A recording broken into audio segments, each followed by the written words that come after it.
Hello friend, कैसे हो आप सभी। फ्रेंड्स, आप सभी लोग का बिहार पुलिस कांस्टेबल का प्रैक्टिस सेट आज से स्टार्ट हो जाएगा।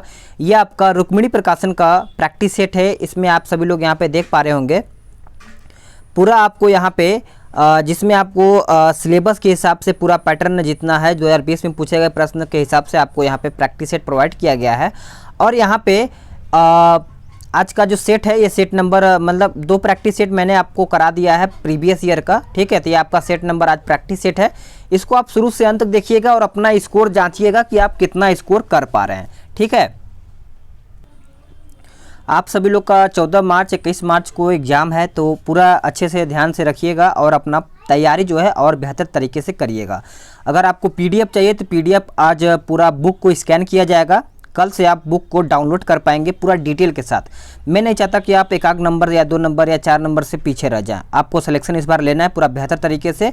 आपको बुक भी बता दिया जाएगा कि आप लास्ट समय में कौन सा बुक से तैयारी करेंगे कि थोड़ा बहुत आपका यहाँ पे हेल्प हो सके। तो चलिए वीडियो को शुरू से अंत तक देखिएगा, आपको पूरा डिटेल दिया जाएगा अच्छे तरीके से, ठीक है।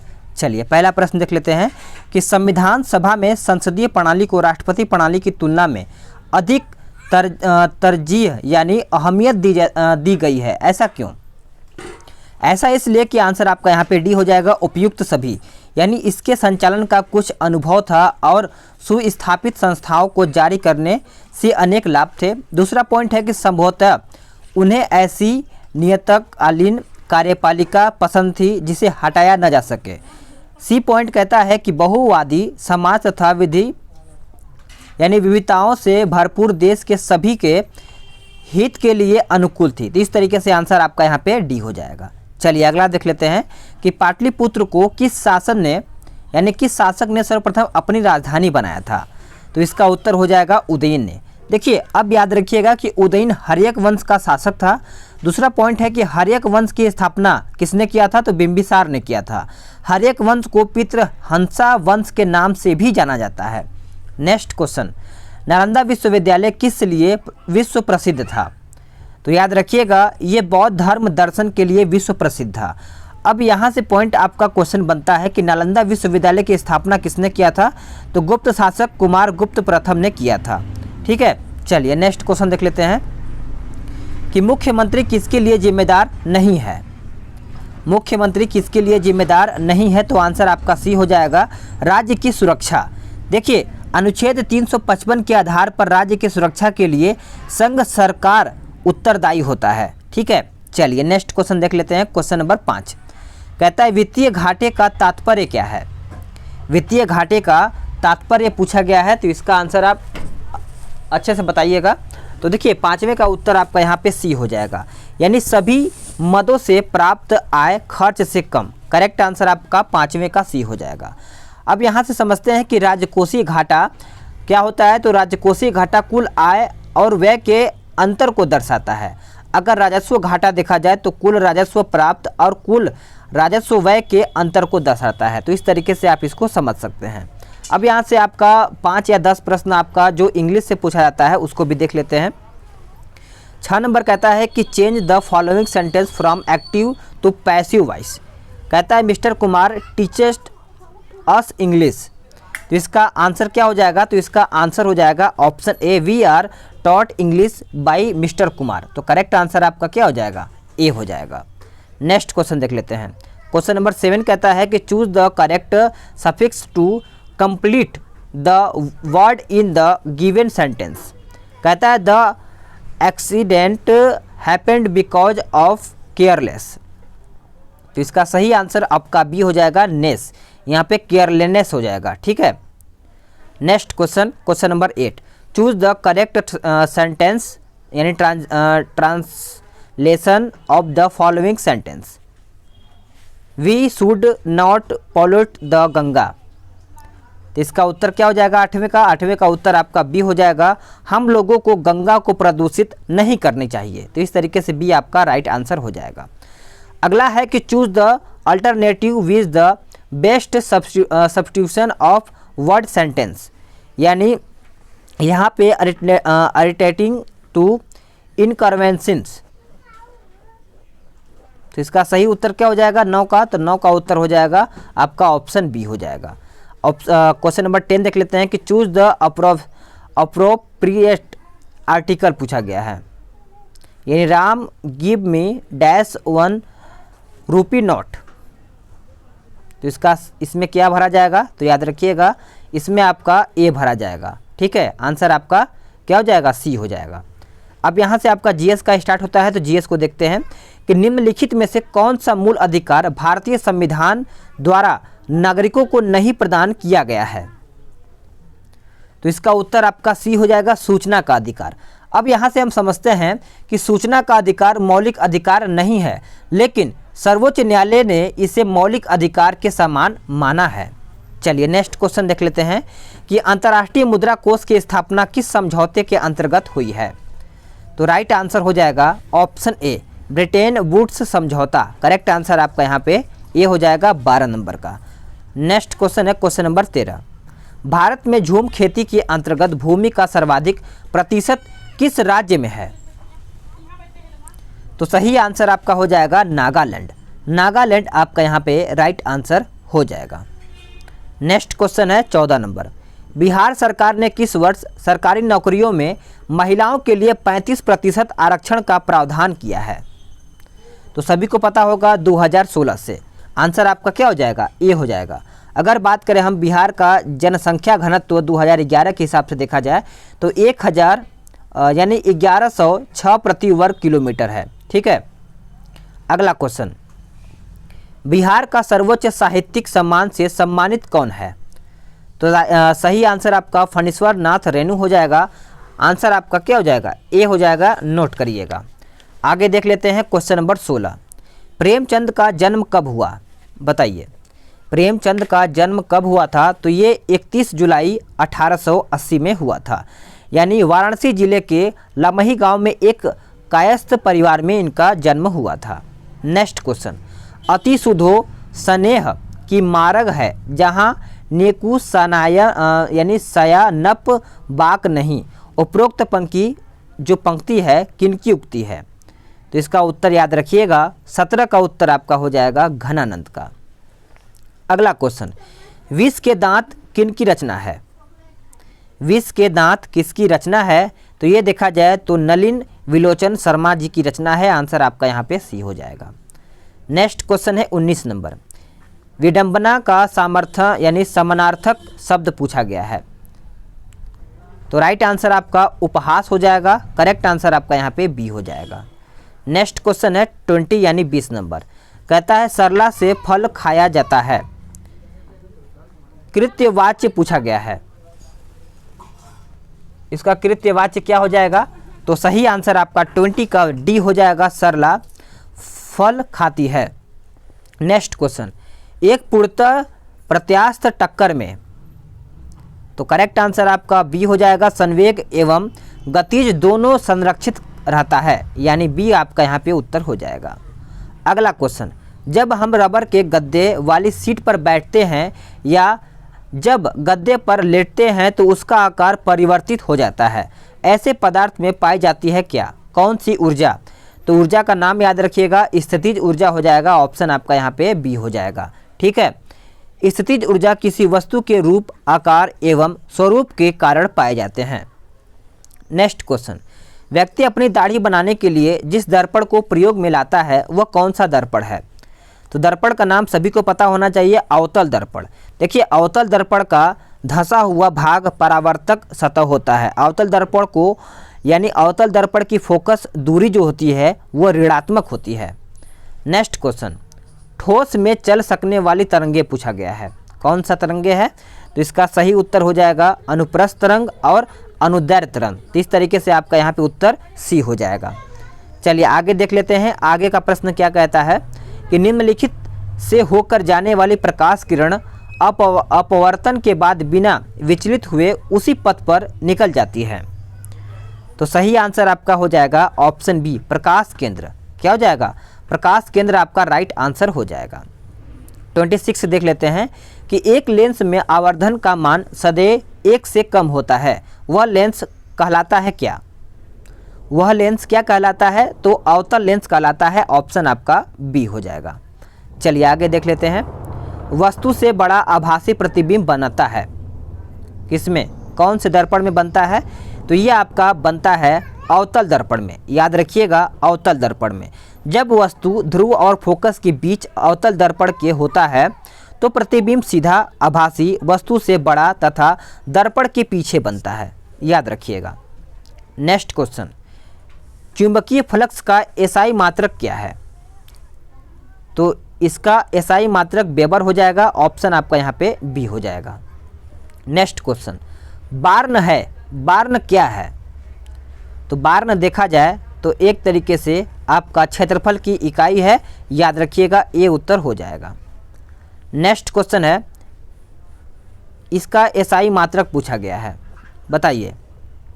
तो सही उत्तर आपका फैराड या फिर मीटर हो जाएगा। यहाँ से आपका मैथ्स का क्वेश्चन स्टार्ट होता है। तो मैथ्स अगर आपको लगाना है तो आप पीडीएफ जब डाउनलोड करेंगे तो वहाँ से आप अच्छे से मैथ्स लगा पाएंगे। तो अभी क्या है कि पीडीएफ आपको कल से प्रोवाइड किया जाएगा। कल से आपको पीडीएफ पूरा बेहतर तरीके से सभी सेट का मिल जाएगा। तो आज हम देख लेते हैं, पूरा जीएस को कंप्लीट कर लेते हैं पूरा अच्छे तरीके से। ठीक है, चलिए। कपास की पैदावार डैश में अच्छी होती है, यानी कौन से मिट्टी में कपास की पैदावार अच्छी होती है? चलिए बताइएगा। सभी लोग का आंसर यहाँ पे सही आना चाहिए। देखिए, इसका सही आंसर आपका ए हो जाएगा, यानी काली मिट्टी। देखिए, काली मिट्टी भारत में मुख्यतः महाराष्ट्र में, गुजरात, यहाँ पर आपको मिलती है। काली मिट्टी को ही हम रेगुर मिट्टी के नाम से भी जानते हैं। काली मिट्टी में जल धारण की जो क्षमता होती है वो अधिक होती है। चलिए आगे देख लेते हैं कि बांदीपुर वन्यजीव अभयारण्य कहाँ पर स्थित है? तो मुझे लगता है सभी ने आंसर अब तक कर दिया होगा, कर्नाटक। आंसर आपका सी हो जाएगा। देखिए, बांदीपुर वन्यजीव अभयारण्य की जो स्थापना हुआ था, ये आप याद रखिएगा 1973 में। ये इंपॉर्टेंट है, एग्जाम में ये पूछा जा सकता है कि बांदीपुर जो आपका अभयारण्य है वो इसका स्थापना कब हुआ था।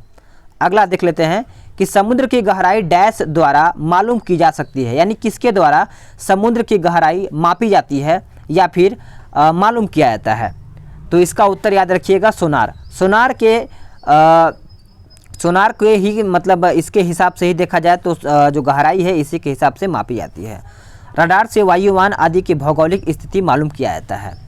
नेक्स्ट क्वेश्चन है कि भारत के निजी क्षेत्र में सबसे बड़ी विद्युत परियोजना कहाँ पर स्थित है? तो सही आंसर आपका हो जाएगा ऑप्शन डी, दाभोल, महाराष्ट्र में। नेक्स्ट क्वेश्चन है कि पशु और पौधों की जाति में सबसे बड़ी विविधता कहाँ पर पाई जाती है? तो इसका उत्तर हो जाएगा ऑप्शन बी, उष्णकटिबंधीय आर्द्र वनों में। आंसर आपका यहाँ पे 45 का बी हो जाएगा। नेक्स्ट क्वेश्चन है कि वायुमंडल के ऊपरी भाग में ओजोन परत हमारी रक्षा किससे करती है? तो किससे करती है? तो ये पराबैंगनी विकिरण से करती है। आंसर आपका सी हो जाएगा। ओजोन परत को नष्ट करने वाली जो गैस होती है सीएफसी गैस होती है, जो एयर कंडीशनर, रेफ्रिजरेटर आदि से निकलती है। चलिए आगे देख लेते हैं कि शुष्क सेल का एनोड किससे बना होता है? तो ये किससे बना होता है? तो ग्रेफाइट यानी कार्बन से बना होता है। आंसर आपका यहाँ पे 47 का ए हो जाएगा। नेक्स्ट क्वेश्चन, हाइड्रोजन बम का आविष्कारक किसने किया? आविष्कार किसने किया हाइड्रोजन बम का? तो देखिए, हाइड्रोजन बम का आविष्कार किसने किया था? तो एडवर्ड टिलर ने किया था। करेक्ट आंसर आपका यहाँ पे डी हो जाएगा। अगर पूछा जाए आपसे कि बैरोमीटर का आविष्कार किसने किया था तो टार्सेली मारिएगा। अगर साइकिल का आविष्कार किसने किया था तो मैकमिलन मारिएगा। अगर पूछा जाए कंप्यूटर का आविष्कार किसने किया था तो चार्ल्स बैबेज मारिएगा। ठीक है। मानव का सामान्य रक्तदाब कितना होता है?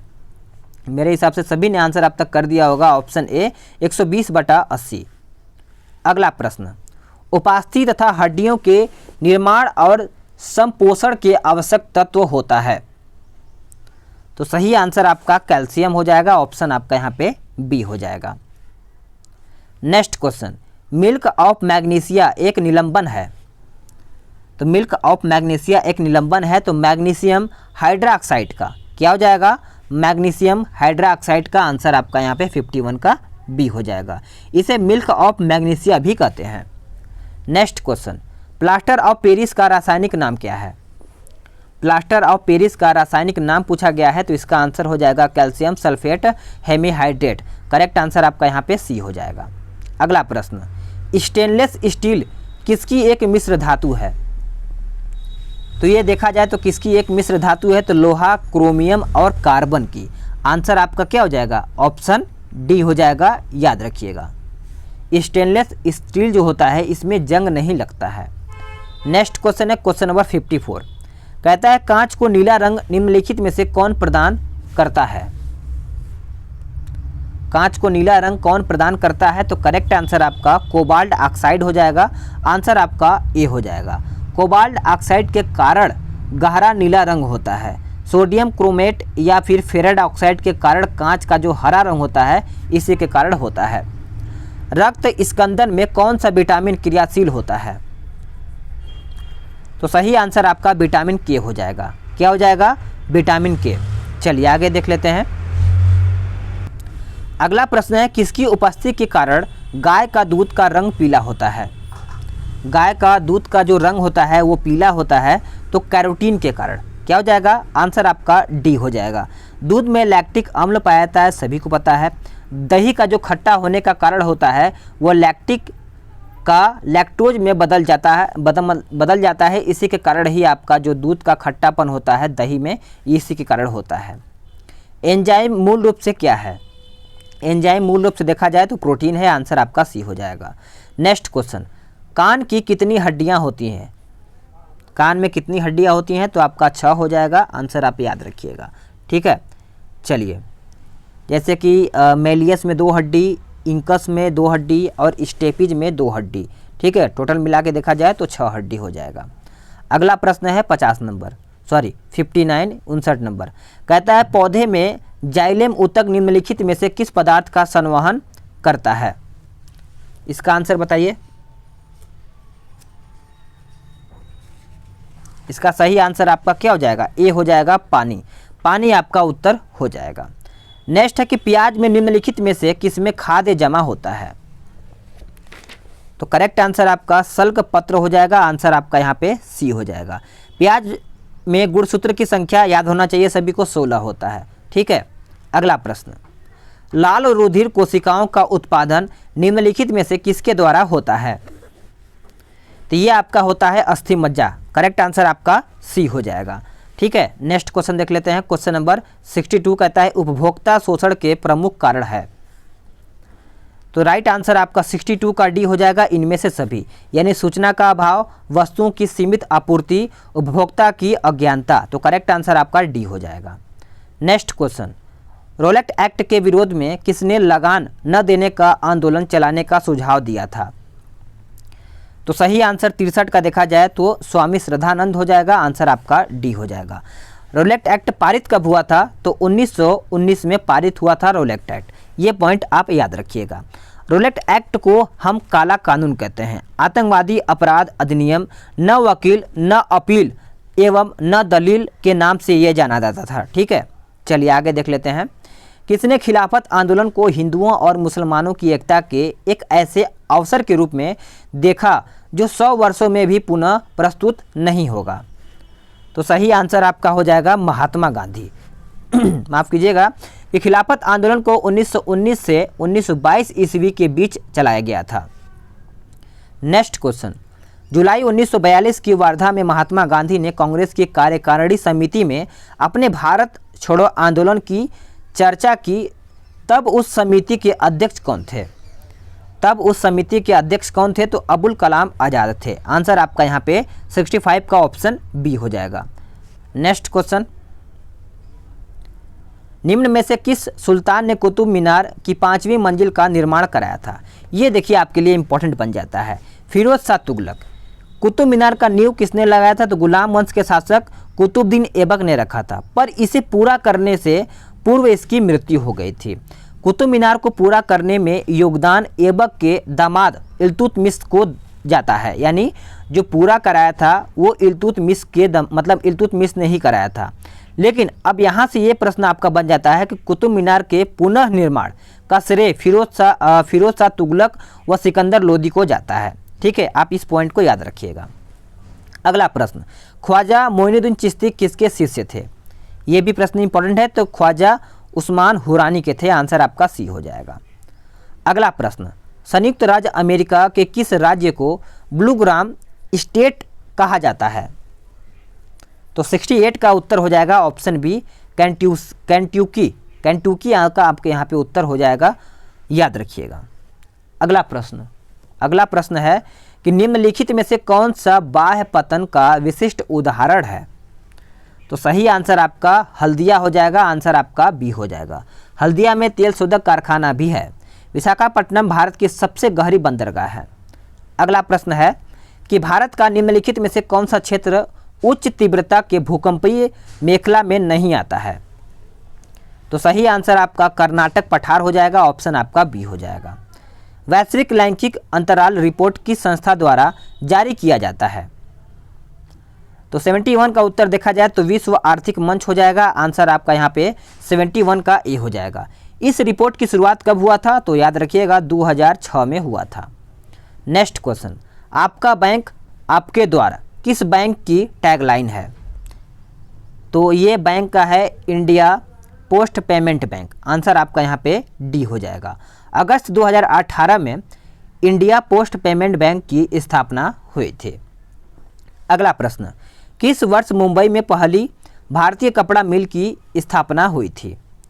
तो सही आंसर याद रखिएगा 1854 में, आंसर 73 का डी हो जाएगा। 1854 में कवासजी डाबर ने सर्वप्रथम मुंबई में कपड़ा मिल खोला था। नेक्स्ट है कि चीन ने तिब्बत पर कब कब्जा किया। तो आंसर हो जाएगा 1959, आंसर ए हो जाएगा। नेक्स्ट क्वेश्चन, किस देश ने थेरवाद त्रिपिटक को राष्ट्रीय विरासत घोषित किया। तो आंसर आपका सी हो जाएगा श्रीलंका। श्रीलंका में 70.2% बौद्ध धर्म के लोग रहते हैं, यानी 70% वहाँ पे जो लोग रहते हैं वो बौद्ध धर्म को ही मानते हैं। अगला प्रश्न, रसखान की भक्ति कैसी थी। रसखान की भक्ति जो है वो कैसी थी, तो सगुण थी, आंसर ए हो जाएगा। नेक्स्ट क्वेश्चन, भारत माता किस कवि की रचना है, बताइए। भारत माता किस कवि की रचना है, तो आंसर आपका सुमित्रानंद पंत हो जाएगा। करेक्ट आंसर आपका यहाँ पे 77 का सी हो जाएगा। तल्लीन का संधि विच्छेद क्या है। तल्लीन बताइए, तल्लीन का संधि विच्छेद क्या हो जाएगा। तो आंसर आपका ए हो जाएगा तत् धन लीन, ए उत्तर आपका हो जाएगा। अगला प्रश्न, किसी की हंसी उड़ाना वाक्यांश के लिए उपयुक्त शब्द क्या है। किसी की हंसी उड़ाना वाक्यांश के लिए उपयुक्त शब्द पूछा गया है, तो आंसर आप मारिएगा उपहास। दिए गए वाक्य में किससे संबंधित अशुद्धियां हैं।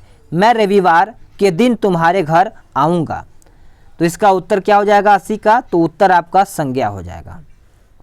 नेक्स्ट क्वेश्चन, भारत में विश्व के कितने प्रतिशत आबादी वाली यानी आबादी वास करती है। तो राइट आंसर देखा जाए तो 17.5%, आंसर आपका यहाँ पे बी हो जाएगा। देखिए, भारत में पहली बार जनगणना का कार्य 1872 ईस्वी में संपन्न हुआ था। भारत रत्न किस अवसर पर प्रदान किया जाता है। तो याद रखिएगा आंसर आपका 26 जनवरी हो जाएगा, ए उत्तर हो जाएगा। भारत रत्न राष्ट्रपति के द्वारा प्रदान किया जाता है। नेक्स्ट क्वेश्चन, पाल घाट निम्नलिखित में से किन के मध्य स्थित है। तो पाल घाट याद रखिएगा नीलगिरी और अन्नामलाई पहाड़ियों के बीच आपका पाल घाट पड़ता है। अगला प्रश्न देख लेते हैं। अगला प्रश्न है कि भारत के किस भाग में सर्वाधिक दैनिक तापांतर पाया जाता है। तो राइट आंसर आपका राजस्थान के जैसलमेर हो जाएगा, आंसर आपका यहाँ पे 84 का डी हो जाएगा। भारत में अधिकतम वर्षा दक्षिण पश्चिम मानसून के द्वारा ही होता है।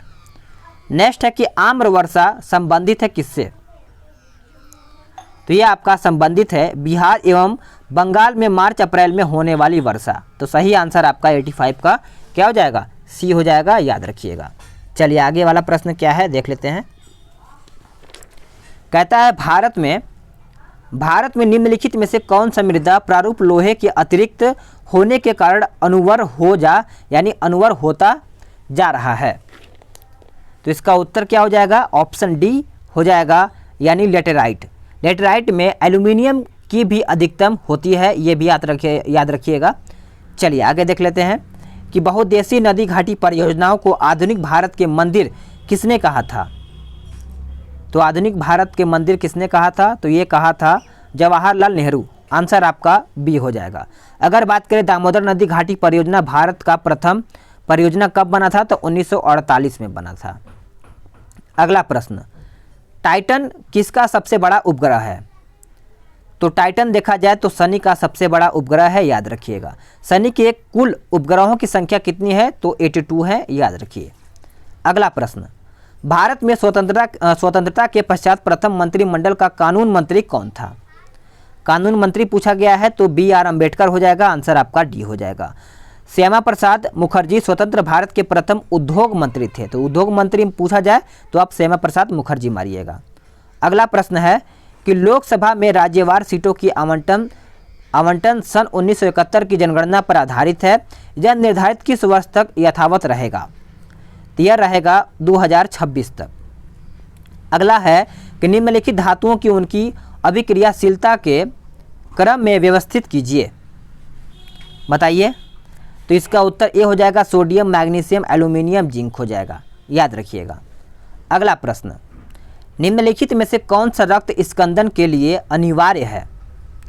तो 92 का उत्तर आपका सी हो जाएगा। अगला प्रश्न, प्रतिजन एक ऐसा पदार्थ है जो,